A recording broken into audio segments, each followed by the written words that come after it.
आज म तपाईसँग हाम्रो नेपालको न्यायपालिकाको संरचना र न्याय प्रशासन कसरी भएको छ भन्ने सन्दर्भमा केही कुराहरू राख्न गइरहेको छु। यो सन्दर्भमा कुरा गर्दा म केही विगतमा हाम्रो न्यायपालिकामा संरचनागत कस्ता परिवर्तनहरू भए भन्ने सन्दर्भमा पनि केही कुराहरू राख्छु र विशेष गरिकन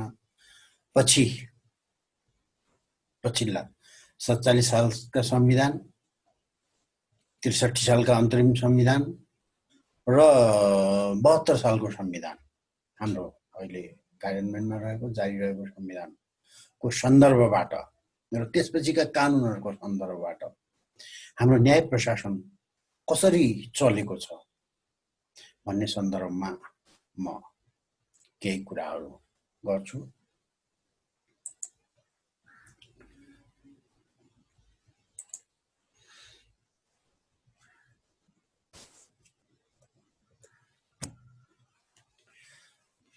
राज्यको 3 अङ्ग मध्ये एउटा न्यायपालिका महत्त्वपूर्ण अङ्ग हो।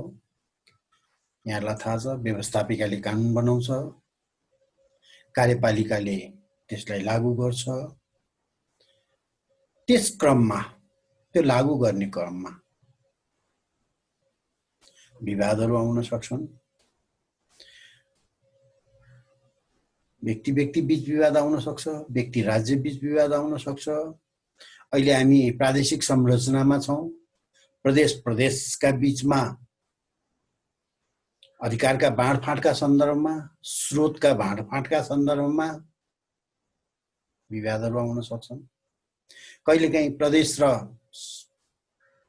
केन्द्रको बीचमा विवाद आउन सक्छ। अनि यस्तो अवस्थामा ती विवादहरूको निरूपण गर्नको लागि न्यायपालिकाको महत्त्वपूर्ण भूमिका हुन्छ। न्यायपालिकाले मात्र त्यो विवादको निरूपण गर्न सक्छ। त्यस्ता विवादहरूमा विशेष गरिकन संवैधानिक र कानुनी, राजनीतिक विवादको कुरो मैले गरिरहेको छैन। कानुनी र संवैधानिक प्रश्नहरू, त्यस्ता विवादहरू, संविधानको ती व्यवस्थाका अर्थ के हुन्, ती व्यवस्थाले के भन्छन् भन्ने कुरोको अन्तिम व्याख्याता भनेको न्यायपालिका नै हो। त्यसैले यस्तो क्रुसियल दुईटा अङ्गका बीचमा, व्यक्ति र राज्यका बीचमा, व्यक्तिका बीचमा न्यायको निरूपण गर्नुपर्ने, विवादको निरूपण गर्नुपर्ने र कानुनको व्याख्या गर्नुपर्ने, संवैधानिक व्यवस्थाहरूको व्याख्या गर्नुपर्ने, संवैधानिक सीमाहरू बताइदिनु पर्ने कुराहरू न्यायपालिकाले गर्नुपर्ने हुनाले न्यायपालिका सदैव स्वतन्त्र रहनुपर्छ, स्वच्छ रहनुपर्छ र निष्पक्ष रहनुपर्छ। कसैप्रति, व्यक्तिप्रति होस्, राज्यप्रति होस्, पक्षपातको आशंका या पक्षपातको लान्छना न्यायपालिकाले बेहोर्नु पर्यो भने असाध्यै त्यो चाहिँ दुर्भाग्यपूर्ण हुन्छ। र त्यो निष्पक्षता, स्वतन्त्रताको जुन मान्यता छन् न्यायपालिकाको लागि, त्यही नै जनआस्थाको आधार हो। जनआस्था त्यसैबाट बढ्ने हो र जनआस्था मात्र न्यायपालिकाको बल हुन्छ। त्यो जनआस्थाको लागि पनि न्यायपालिका सदैव स्वतन्त्र रहनुपर्छ, स्वच्छ रहनुपर्छ र निष्पक्ष हुनुपर्छ भन्ने मान्यता हो। न्याय हरेक लोकतान्त्रिक राज्यको यहाँसम्म कि जतिसुकै निरङ्कुश शासन सत्ता होस्, व्यवस्था होस्, उसले पनि जनताको लागि न्याय दिनुपर्छ भनेरै उद्घोष गरेको हुन्छ। भने लोकतान्त्रिक राज्यको न्याय भनेको साध्य हो, न्याय भनेको उद्देश्य हो, न्याय भनेको लक्ष्य हो। त्यसकारण त्यो न्याय प्राप्तिको लागि न्यायिक स्वतन्त्रता एउटा असाध्यै महत्त्वपूर्ण साधन हो।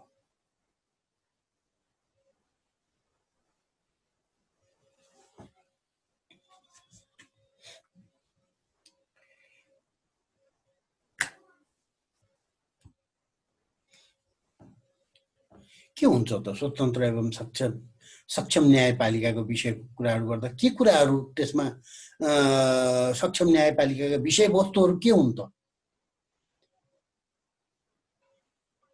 र त्यो स्वतन्त्र न्यायपालिकासँग त्यसको कसरी गाँसिएको हुन्छ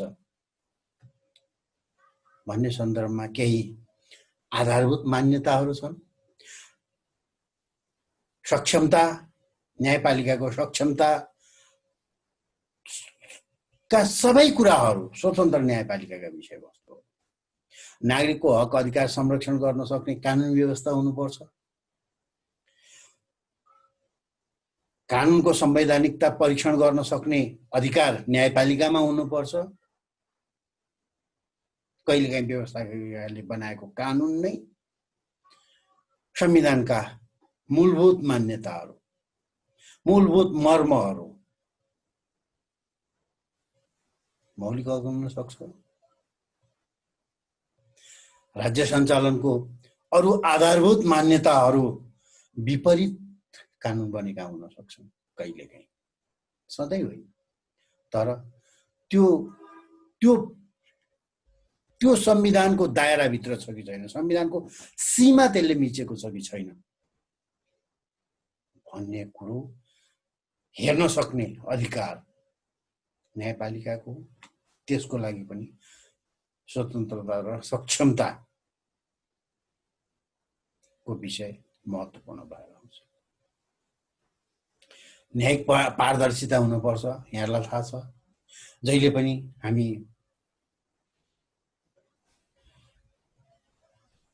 अदालतमा भएका कारबाहीहरू खुला हुन्छन्। अदालतमा भएका डकुमेन्ट्सहरू, अदालतमा उठेका डकुमेन्ट्सहरू, अदालतमा आएका डकुमेन्ट्सहरू, अदालतमा प्रस्तुत भएका डकुमेन्ट्सहरू सरकारवालाले जहिले पनि लिन पाउँछ, सरकारवालाले हेर्न पाउँछ। अझ सार्वजनिक महत्त्वका कुराहरू छन् भने अरू व्यक्तिहरूले पनि पाउँछ। त्यस कारणले त्यो एउटा पार्ट हो, न्यायिक पारदर्शिताको पार्ट हो, महत्त्वपूर्ण छ। अर्को, किन त्यो निष्कर्षमा पुग्यो? कुनै पनि अमुक विवादमा, कुनै पनि विवादमा, दुई पक्ष बीच विवादमा त्यो निष्कर्षमा कसरी अदालत पुग्यो भन्ने कारण सहितको निर्णय हुनुपर्छ भन्ने मान्यता छ। यो प्रमाणहरू प्रस्तुत भएका थिए, यी प्रमाणहरू यस कारणले ग्राह्य भए, यस कारणले ग्रहण योग्य भए, न्याय कानुनका यी मान्य सिद्धान्तहरूले यी प्रमाणहरूलाई ग्रहण गर्न उचित देखियो, यी प्रमाणहरूलाई यस कारणले ग्रहण गर्न उचित देखिएन। त्यसकारण यी प्रमाणका आधारमा हामी यो निर्णयमा पुग्यौँ, अदालत यो निष्कर्षमा पुग्यो भन्ने जहिले पनि कारण सहितको निर्णय हुनुपर्छ भन्ने असाध्यै आधारभूत मान्यता हो। त्यसकारण यो पनि सक्षमता र स्वतन्त्रतासँग गाँसिएको छ। आफ्नो कार्य व्यवस्थापनमा स्वतन्त्रता, आफ्नो कार्य कसरी, त्यो कार्य सम्पादनको लागि के व्यवस्थापकीय बन्दोबस्ती गर्न पर्छ भन्ने कुरा पनि जहिले पनि यो स्वतन्त्रता र सक्षमताको विषय हुन आउँछ। न्यायपालिका भन्नाले के बुझिन्छ भने न्यायपालिकाभित्र के पर्छ? अदालतको व्यवस्थापनको पक्ष पर्छ, अदालतको तहगत कुराहरू पर्छ, अदालत कसरी गठन हुने भन्ने कुराहरू पर्छ, अदालतमा कार्य सम्पादन गर्ने, त्यसमा संलग्न रहने न्यायाधीशहरूको सेवा शर्त सुविधाका कुराहरू जहिले पनि न्यायपालिकाभित्र पर्छ। मुद्दाको सुनवाई कार्यविधि कसरी मुद्दाको सुनवाई गर्ने, के हो प्रोसेस, कुन मुद्दाहरूमा के प्रक्रियाहरू अपनाएर निर्णयमा पुग्ने, कुन कार्यविधिहरू त्यसमा आवश्यक छ भन्ने कुराहरू पनि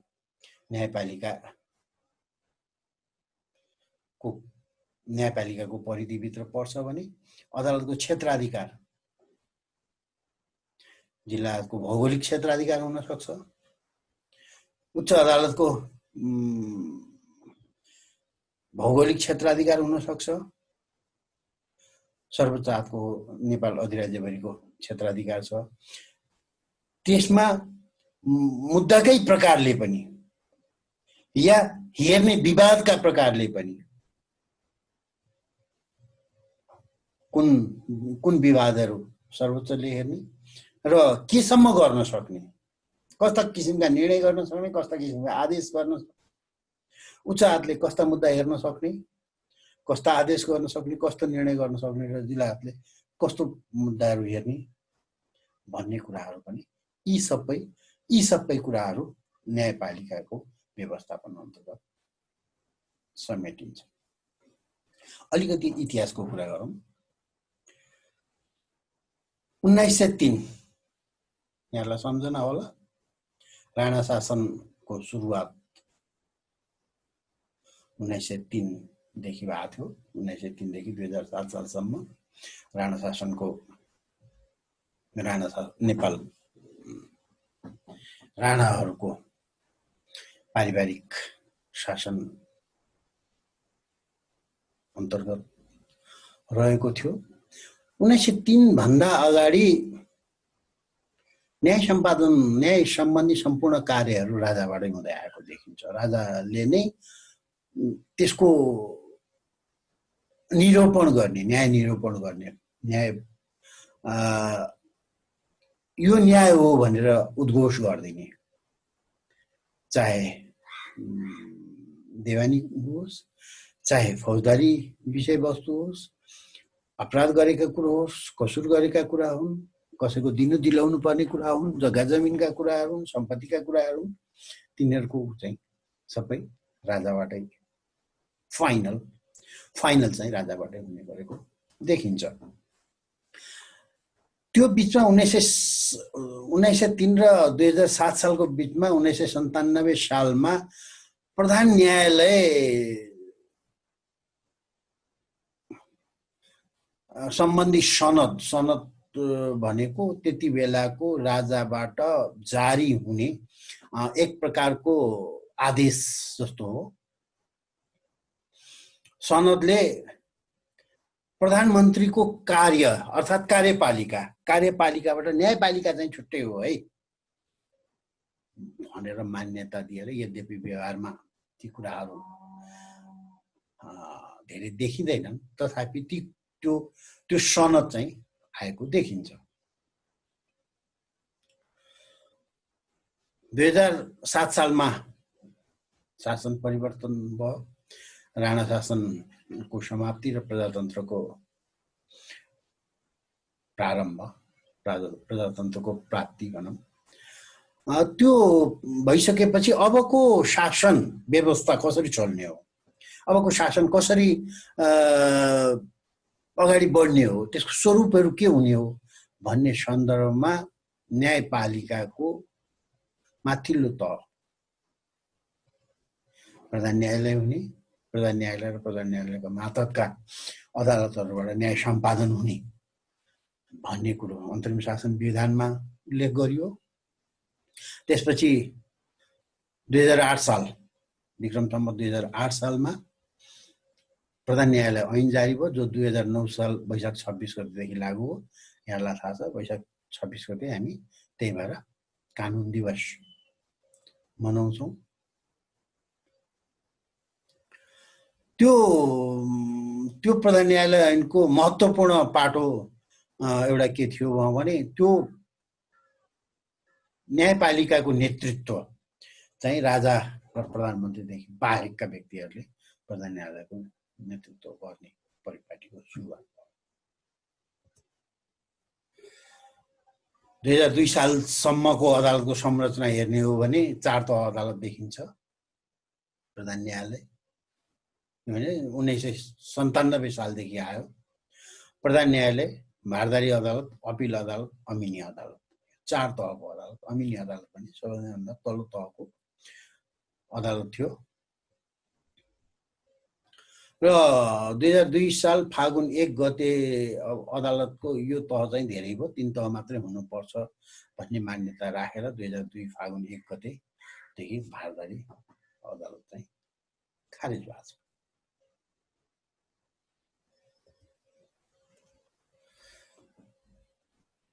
9 सालमा आएको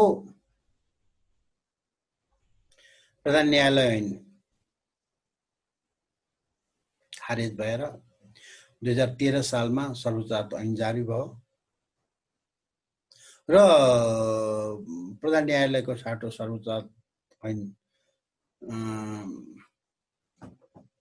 कार्यान्वयनमा आयो र सर्वोच्च अपिल अदालत र अमिनी अदालत गरेर 3 तहको व्यवस्था सुरुमा पनि भारदारी हटाइसकेपछि करिब अमिनी अदालत र अपिल अदालतकै कन्सेप्ट थियो भने त्यही 3 तहको अदालतलाई कन्टिन्युटी निरन्तरता दिएको देखिन्छ। त्यसपछि 2016 सालमा न्याय प्रशासन ऐन 2016 आयो, जसले फेरि 4 तहको अदालतको अवधारणा अगाडि सार्यो। त्यसमा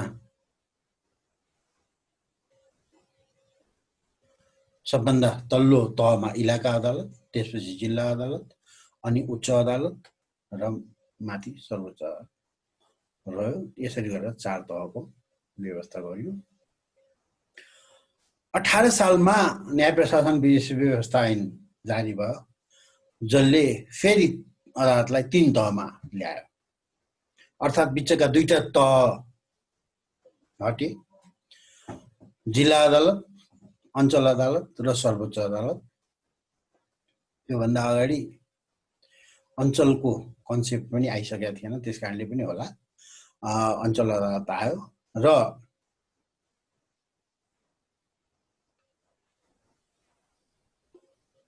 एकतीस सालसम्म यही 3 तहको अदालत चल्यो भने न्याय प्रशासन ऐन 2031 योभन्दा अझ अगाडि न्याय प्रशासन अध्यादेश 2030ले क्षेत्रीय अदालत, अञ्चल अदालत र सर्वोच्च अदालतको बिचमा एउटा क्षेत्रीय अदालतको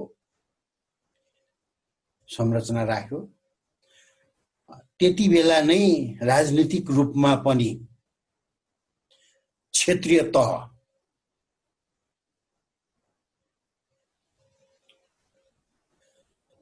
विकास क्षेत्रको अवधारणा आएको कारणले क्षेत्रीय अदालत त्यति बेला जुन विकास क्षेत्रहरू स्थापना भए या विकास क्षेत्रहरू भौगोलिक रूपमा मानिए ती विकास क्षेत्रका सदरमुकामहरूमा क्षेत्रीय अदालत पहिले 4वटा क्षेत्रीय अदालत भयो भने पछि एउटा थपियो, मध्यपश्चिमाञ्चल क्षेत्रीय अदालत चाहिँ पछि थपियो।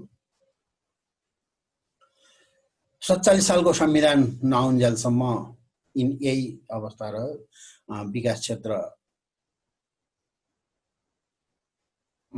क्षेत्रीय अदालत, अञ्चल तहमा अञ्चल अदालत, जिल्ला तहमा जिल्ला अदालत र सबैभन्दा माथि एपेक्स अर्थात् सर्वोच्च रह्यो। 47 सालपछि फेरि क्षेत्रीय अदालतको अवधारणा हटाइयो र 3 तह जिल्ला अदालत, पुनरावेदन अदालत र सबैभन्दा माथि सर्वोच्च अदालतले 3 तह राख्यो। जिल्ला अदालतबाट पुनरावेदन अदालतबाट सर्वोच्च अदालतबाट 3 तह कायम भयो। हेरौँ 2002 सम्मको अदालतको संरचना हेर्दा प्रधान न्यायालय, भारदारी अदालत, अपिल अदालत, अमिनी अदालत। 16 साल माघ 1 गतेदेखि सर्वोच्च अदालत, उच्च अदालत, जिल्ला अदालत र इलाका अदालत। 18 सालको परिवर्तनले सर्वोच्च अञ्चल जिल्ला गर्यो। 30 साल चैत्र 30 गते जारी भएको अध्यादेश न्याय प्रशासन सुधार अध्यादेश र पछि त्यो ऐनमा कन्भर्ट भयो 31 सालमा। सर्वोच्च अदालत क्षेत्रीय टाढा विकास क्षेत्रमा क्षेत्रीय अदालत, त्यो तल अञ्चल अदालत र सबैभन्दा तल सुरुमा जिल्ला अदालतको कन्सेप्ट राखियो। न्याय प्रशासन ऐन जो अध्यादेशले त्यसलाई ऐनले विस्थापन गर्यो। अध्यादेशलाई अध्यादेशबाट स्थापना भएको विकास क्षेत्रमा क्षेत्रीय अदालत जुन स्थापना भएको थियो त्यसैलाई निरन्तरता दियो। जिल्ला अदालतलाई त्यसको त्यति बेलासम्ममा अर्थात् हामी जति बेलादेखि 7 सालभन्दा अगाडि न्यायपालिकाको संरचनाको विषयमा धेरै हामीसँग विकसित भएको देखिँदैन। 7 सालपछि विभिन्न परिवर्तनका बावजुद त्यसलाई कसरी न्यायपालिकाको संरचना र न्याय प्रशासनलाई सुधार गर्न सकिन्छ भनेर विभिन्न तवरबाट कामहरू भइरहेको चाहिँ देखिन्छ। त्यसमा न्याय प्रशासन सुधार ऐन 2031 ले व्यापक सुधार गरेको देखिन्छ। जिल्ला अदालतलाई आफ्नो क्षेत्रभित्रको सबै मुद्दामा सुरु कारबाही र किनारा गर्ने अधिकार दिएको छ। सुरु अदालतले हेरेको मुद्दाहरू अर्थात् जिल्ला अदालतले हेरेका मुद्दाहरूमा दुई ठाउँमा पुनरावेदन लाग्ने व्यवस्था गरियो। बिगो 10,000 सम्म भएको वा 3 वर्षसम्म कैद भएको वा 3,000 रुपैयाँसम्म जरिवाना भएको मुद्दाको पुनरावेदन या अपिल अञ्चल अदालतमा, त्यो जिल्ला जुन अञ्चल अन्तर्गत छ त्यसको अञ्चल अदालतमा लाग्ने भने सोभन्दा माथिको बिगो कैद जरिवाना भएको मुद्दाको पुनरावेदन हेर्ने अधिकार चाहिँ क्षेत्रीय अदालतलाई थियो। अञ्चल अदालतले पुनरावेदन हेर्यो भने पनि अनुमति मार्फत क्षेत्रीय अदालतले त्यसलाई हेर्न सक्थ्यो। अनुमति दियो भने पहिले अनुमतिमा जान पर्थ्यो र अनुमति दियो भयो भने पुनरावेदनको रूपमा क्षेत्रीय अदालतले हेर्न सक्थ्यो। साथसाथै साधक हेर्ने अधिकार अर्थात् मृत्युदण्ड, सर्वसहित जन्मकैद वा जन्मकैदको सजाय हुने मुद्दा भयो भने कुनै पक्षको पुनरावेदन परेन भने पनि कुनै पक्षले त्यस उपर आफूलाई चित्त बुझेन भनेर पुनरावेदनमा गएन भने पनि त्यो साधकको रोमा त्यस्तो मुद्दा हेर्ने गरिन्थ्यो, अद्यापि गरिन्छ। अहिले पनि त्यो अधिकार छँदैछ। त्यो प्रसङ्गवश म यहाँसँग कुनै बेलामा कुरा गरौँला, साधकको अधिकारको सन्दर्भमा अरू कुनै विषयमा कुरा गरौँला। त्यो जिल्ला अदालतले हेरेको मुद्दा भयो भने मुद्दामा यी कुराहरू मृत्युदण्ड, सर्वसहित जन्मकैदको सजाय हुने प्रकृतिको रहेछ भने त्यो चाहिँ साधक हेर्ने अधिकार क्षेत्रीय अदालतलाई थियो। त्यो चाहिँ अञ्चल अदालत जाँदैन थियो।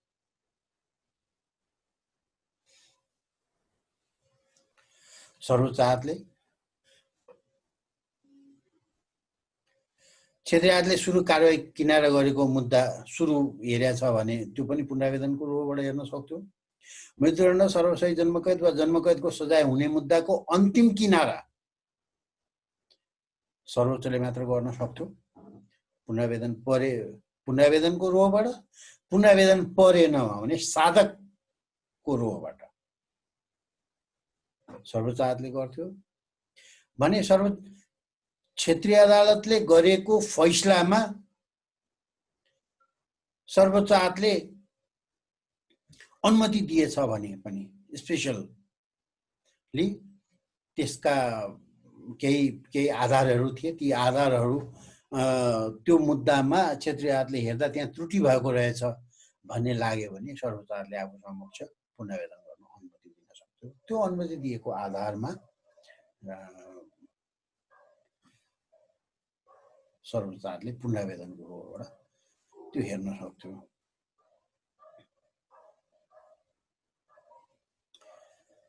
त्यसपछि 2047 सालमा जारी भएको नेपाल अधिराज्यको संविधानले फेरि अदालतलाई 3 तहमा सीमित गर्यो। अञ्चल र क्षेत्रीय को न्यायपालिकाको संरचना परिमार्जन गरेर त्यो दुईटा गाभिएर पुनरावेदन अदालतको रूपमा 16 वटा क्षेत्रमा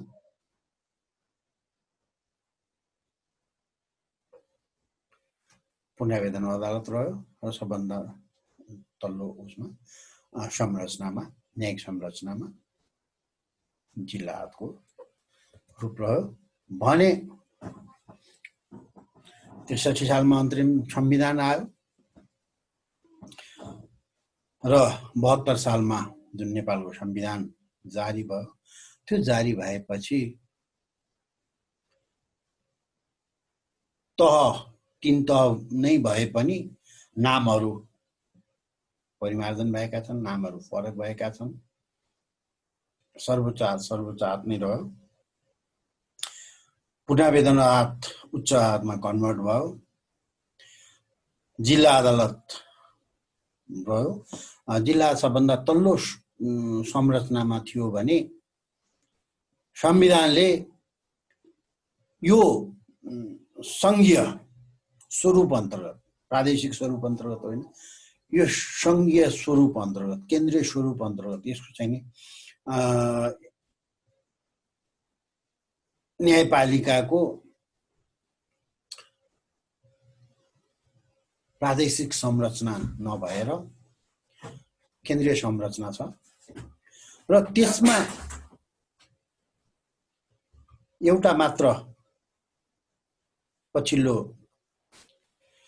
विकसित मान्यता के हो भने जिल्ला अदालतभन्दा तल पनि प्रदेश कानुन बमोजिम स्थानीय स्तरका न्यायिक निकायहरू जिल्ला अदालत मातहत रहने। प्रदेश कानुन अन्तर्गत यो केन्द्रीय कानुन अन्तर्गत भयो। संवैधानिक मान्यता प्राप्त अदालतहरू रह्यो भने प्रदेश कानुन बमोजिम स्थानीय स्तरमा स्थापना गर्न सकिने भयो न्यायिक निकाय जो जिल्ला अदालतको मातहत रहने व्यवस्था गरियो र त्यही संरचना अन्तर्गत स्थानीय स्तरका निकायहरू अर्थात् गाउँपालिका नगरपालिकाहरूले उपाध्यक्ष को अध्यक्षतामा न्यायिक समिति गठन गरेका छन् र त्यो न्यायिक समितिलाई स्थानीय सरकार सञ्चालन ऐन 2074 अन्तर्गत न्यायिक अधिकारहरू प्रदान गरिएको छ। 2 प्रकारका सूचीहरू दिएका छन्। एक प्रकारको सूचीमा मुद्दाहरू त्यहाँ दर्ता हुन सक्ने, तर ती मुद्दा त्यहाँबाट निरूपण हुने, त्यहाँबाट फैसला हुने नभई मेलमिलाप गराउनु पर्ने, मिलापत्र गराउने प्रयास गर्नुपर्ने र मेलमिलाप हुन सकेन, मिलापत्र हुन सकेन भने त्यो जिल्लामा रेगुलर कोर्टमा रेफर गर्नुपर्ने एक खालको सूची छ भने, एक खालको सूचीमा मेलमिलाप गराउनु पर्ने, मेलमिलाप हुन सकेन भने निर्णय गर्नुपर्ने गरेर स्थानीय निकायलाई, स्थानीय स्तरका न्यायिक निकायलाई न्यायिक अधिकारहरू प्रदान गरिएको छ। सर्वोच्च अदालतको संरचना करिब पहिले जस्तै हो। एउटा महत्त्वपूर्ण विकास भएको छ। सर्वोच्च अदालतमा संवैधानिक इजलासको अवधारणा अगाडि सारिएको छ। संवैधानिक इजलासले कुनै कानुन व्यवस्थापिकाले बनाएको कुनै पनि कानुनको संवैधानिकता परीक्षण गर्ने कार्य संवैधानिक इजलासबाट हुन्छ। त्यो त्यो त्यसको सम्पादन संवैधानिक इजलासबाट हुन्छ। त्यस्तो विवादको निरूपण सँगसँग बीचको अधिकारको विवाद, प्राकृतिक स्रोतका विवादहरू हुन सक्लान्, विभिन्न विवादहरू हुन सक्लान् विभिन्न प्रदेश बीचमा। त्यस्ता प्रदेश बीचमा भएका विवादहरूको निरूपण पनि संवैधानिक इजलासबाट हुन्छ। उच्च अदालत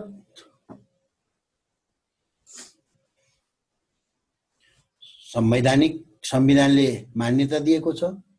7 राज्यमा उच्च अदालत आवश्यकता अनुसार इजलास वा अस्थायी इजलास कायम गर्न सक्ने गरिकन कानुनले अधिकार दिएको छ। त्यो अधिकार अन्तर्गत 18 स्थानमा उच्च अदालतको अधिकार प्रयोग गर्ने गरी उच्च अदालतको इजलास वा अस्थायी इजलास 18 स्थानमा कार्यरत छन्। उच्च अदालतमा महत्त्वपूर्ण अधिकार क्षेत्रको सन्दर्भमा महत्त्वपूर्ण परिवर्तन भएको छ। सर्वोच्च अदालतले हेर्ने सबै किसिमका रिटहरू जारी गर्न सक्ने रिट जारी गर्न सक्ने अधिकार उच्च अदालतलाई पनि प्राप्त भएको छ। त्यस अतिरिक्त निषेधाज्ञाका विषयवस्तुमा हेर्न सक्छ। निषेधाज्ञाको विषयवस्तु पनि उच्च अदालतले हेर्न सक्छ भने जिल्ला अदालतले बन्दी प्रत्यक्षीकरण र निषेधाज्ञाको विषय पनि हेर्न सक्छ। यसो हेर्दा सर्वोच्च अदालतदेखि जिल्ला अदालतसम्मका अदालतहरूले बन्दी प्रत्यक्षीकरणको आदेश जारी गर्न सक्ने, बन्दी प्रत्यक्षीकरणको विषय हेर्न सक्ने अधिकार छ भने उच्च अदालत र जिल्ला अदालतलाई सर्वोच्च अदालतले यहाँ एउटा ख्याल राख्नुपर्ने कुरो के छ भने सर्वोच्च अदालतले असाधारण अधिकार क्षेत्र र साधारण अधिकार क्षेत्र दुवै प्रयोग गर्छ भने उच्च अदालतलाई असाधारण अधिकार क्षेत्र नभनिकन रिट जारी गर्ने अधिकार दिइएको छ। त्यसकारणले उच्च अदालतले रिटहरू जारी गर्न सक्छ, निषेधाज्ञा जारी गर्न सक्छ, बन्दी प्रक्रिया तिनै तहका अदालतले गर्न सक्छ। त्यसका अतिरिक्त केही विशेष प्रकारका मुद्दाहरू विशेष मुद्दा होइन, विशेष प्रकारका प्रकृतिका मुद्दाहरू हेर्नको लागि विशेष अदालत, न्यायाधिकरण, कुनै न्यायिक निकाय त्यस्तो गठन गर्न सकिने प्रावधान पनि नेपालको संविधानले दिएको छ। त्यस अन्तर्गत विशेष गरिकन भ्रष्टाचार का विषयवस्तु भएका मुद्दाहरू हेर्ने विशेष हात छ। श्रम सम्बन्धी मुद्दाहरू हेर्ने श्रम अदालत छ।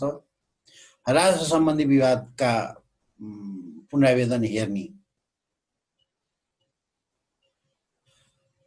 राजस्व न्यायाधिकरण छ। उच्च अदालतमै पनि वाणिज्य प्रकृतिका मुद्दाहरू हेर्नको लागि त्यो विशिष्टीकृत अदालत होइन, उच्च अदालतकै आफ्नो अधिकारभित्रको हेर्न सक्ने सुरु क्षेत्राधिकारको रूपमा हेर्न सक्ने मुद्दाहरूको लागि वाणिज्य इजलास छ। यसरी हाम्रो न्यायपालिकाको संरचना रहेको देखिन्छ।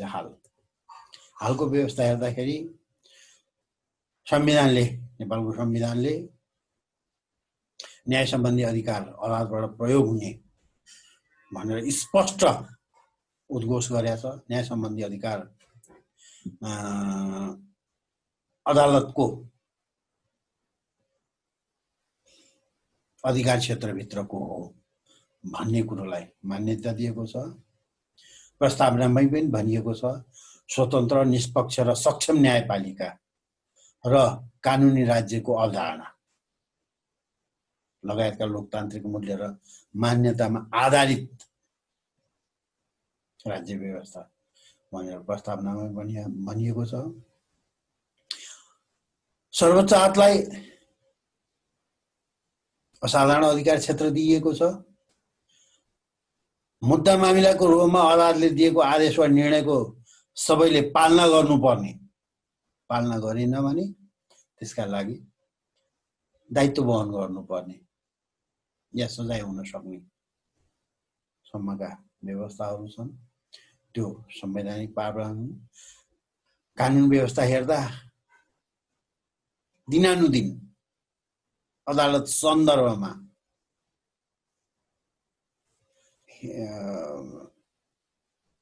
निरन्तर हेरिराख्नुपर्ने र निरन्तर ती प्रयोगमा आउने न्याय प्रशासन ऐन 2073 छन्।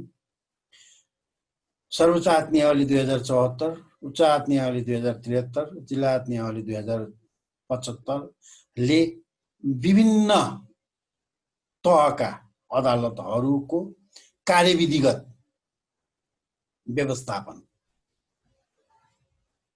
गरेको छ। न्याय प्रशासन ऐन अन्तर्गत बनाइएको नियमावलीहरूले र कार्यविधिकै सन्दर्भमा सबै तहको अदालतमा मात्रै होइन अन्य न्यायिक निकायहरूमा पनि मुद्दा हेर्ने अरू गठन भएका अदालतहरूमा पनि मुलुकी देवानी कार्यविधि नियमावली 2075 छन्। मुलुकी फौजदारी कार्यविधि नियमावली 2075 छन्। यो कार्यविधिगत सम्बन्धमा अदालतका लागि आवश्यक कार्यविधिहरूको व्यवस्थाहरू त्यसमा भएको देखिन्छ। न्यायिक संरचनाको स्वरूप हेर्दाखेरि सर्वोच्च अदालतको सन्दर्भमा संविधानले गरेको व्यवस्था नेपालमा एउटा सर्वोच्च अदालत रहन्छ, एउटा सर्वोच्च अदालत हुनेछ। सर्वोच्च अदालत अभिलेख अदालत हुने अर्थात् कोर्ट अफ रेकर्ड र कोर्ट अफ रेकर्डको अनिवार्य मान्यता, उसले गरेका आदेशहरू, उसप्रति अवहेलना हुने कुराहरूमा उसले आफ्नो र आफ्नो मातहतका अदालतहरूको अवहेलना हुने विषयवस्तुमा कारबाही गर्न सक्ने र सजाय गर्न सक्ने अधिकार त्यसमा अन्तर्निहित हुन्छ। कोर्ट अफ रेकर्ड त्यो प्रकृतिको मानिन्छ।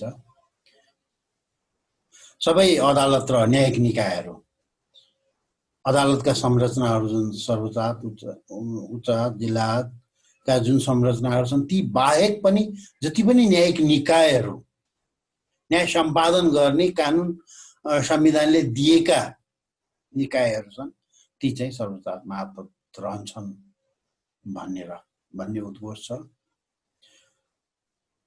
संविधान र कानुनको व्याख्या गर्ने अन्तिम अधिकार सर्वोच्च अदालतलाई हुन्छ। संविधानको मान्यता के हो, अमुक विवादमा आएको संवैधानिक व्यवस्था वा कानुनी व्यवस्थाको अर्थ के हो, त्यसको मर्म के हो, त्यसको एप्लिकेसन के हो, त्यसको प्रयोग के हो, त्यसको व्याख्या गर्ने अन्तिम अधिकार सर्वोच्च अदालतलाई हुने भन्ने मान्यता राखेको छ।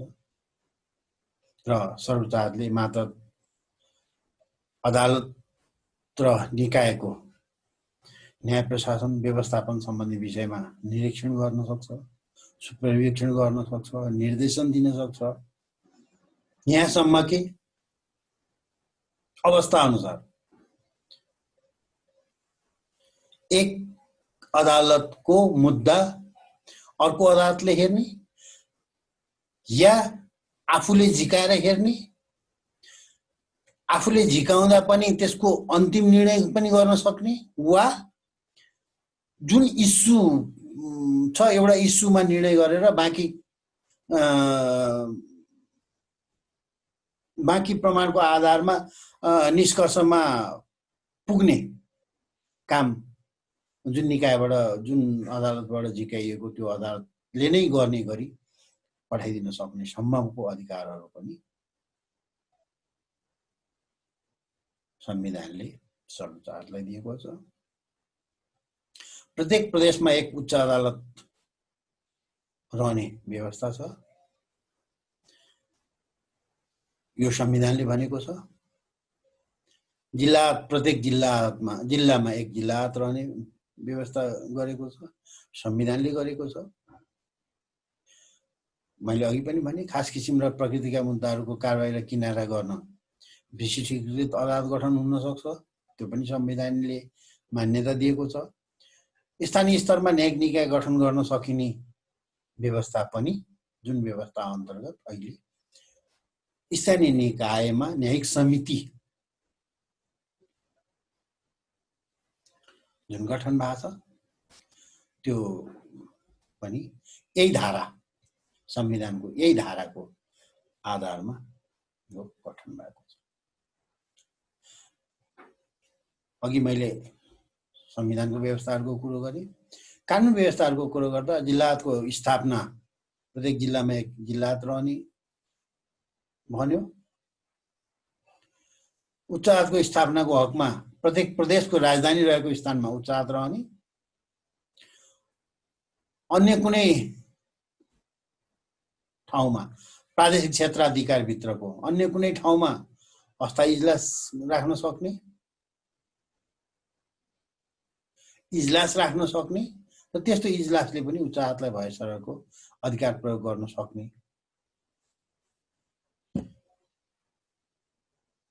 कानुन व्यवस्था न्याय प्रशासन ऐनले गर्यो। प्रत्येक उच्च अदालतमा एकजना मुख्य न्यायाधीश र 10 जनामा नघटाई आवश्यकता अनुसार अन्य न्यायाधीश रहन सक्ने व्यवस्था गर्यो। त्यसअनुसार आवश्यकता अनुसार उच्च अदालतका अन्य इजलासमा जाने न्यायाधीशहरूलाई दरबन्दी त्यहाँ राखेर पनि पठाउन सकिने प्रचलन रहेको देखिन्छ। यो मैले यसरी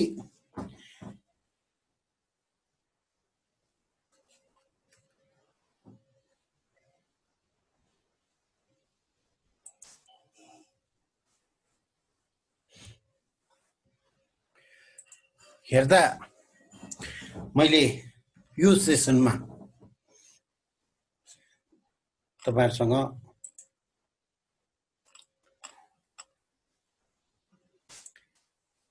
अलिकति न्यायपालिकाको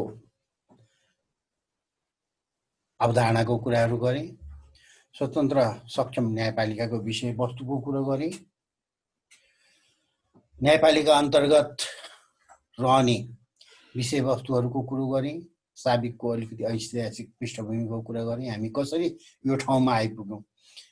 1903 साल भन्दा अगाडि त्यो न्यायिक संरचनाका कुराहरू केही देखिँदैनन्।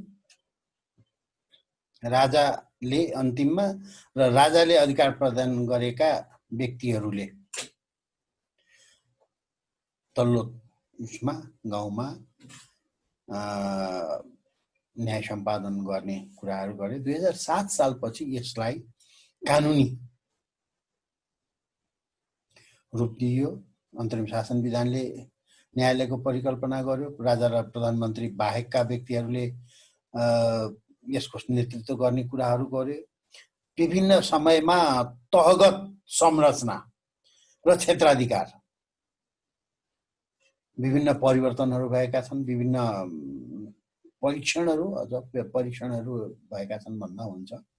2013 सालमा, 2016 सालमा, 2018 सालमा, 2031 सालमा, 2047 सालमा यो पटक पटक कहिले 4 तह कहिले 3 तह गरेर हामी परीक्षणहरू हामीले गरिरहेका थियौं। फाइनली हामी आएर ६३ सालको संविधान पछि हामीले एउटा स्वरूप, पछिल्लो स्वरूपको रूपमा सर्वोच्च अदालतले साधारण असाधारण अधिकार क्षेत्र प्रयोग गर्ने, असाधारण अधिकार क्षेत्रका केही पाटोहरू संवैधानिक इजलासबाट सम्पादन हुने गरिकन संवैधानिक इजलासको अवधारणा ल्यायौं। त्यसको संवैधानिक संरचना बनायौं, जसमा 4 जना प्रधान न्यायाधीश सहितको 4 जनाको इजलासको मान्यता राखियो। संविधानले त्यो व्यवस्था गर्यो। 7 वटा प्रदेश, किन प्रादेशिक संरचनामा गइसकेको हुनाले, संघीय संरचनामा गइसकेको हुनाले प्रदेशमा, हरेक प्रदेशमा उच्च अदालत रहने व्यवस्था गरियो। यद्यपि पहिले भइरहेका पुनरावेदन अदालतहरूलाई त्यो ठाउँबाट विस्थापन नगर्ने गरी काहीँ इजलास र काहीँ अस्थायी इजलास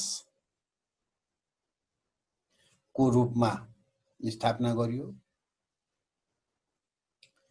विशेष गरिकन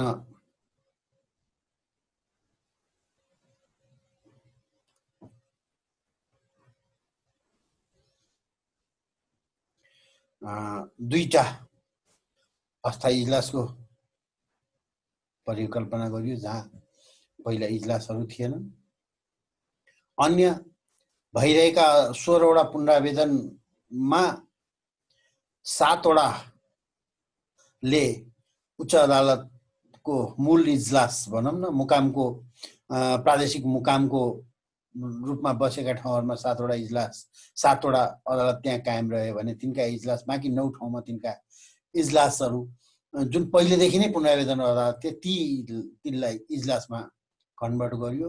2 ठाउँमा नयाँ इजलासहरू गरियो, अस्थायी इजलास भनेर कायम गरियो। जिल्ला अदालतले साबिकमा 75 जिल्ला भएकोमा पछिल्लो नयाँ संविधानले 77 जिल्ला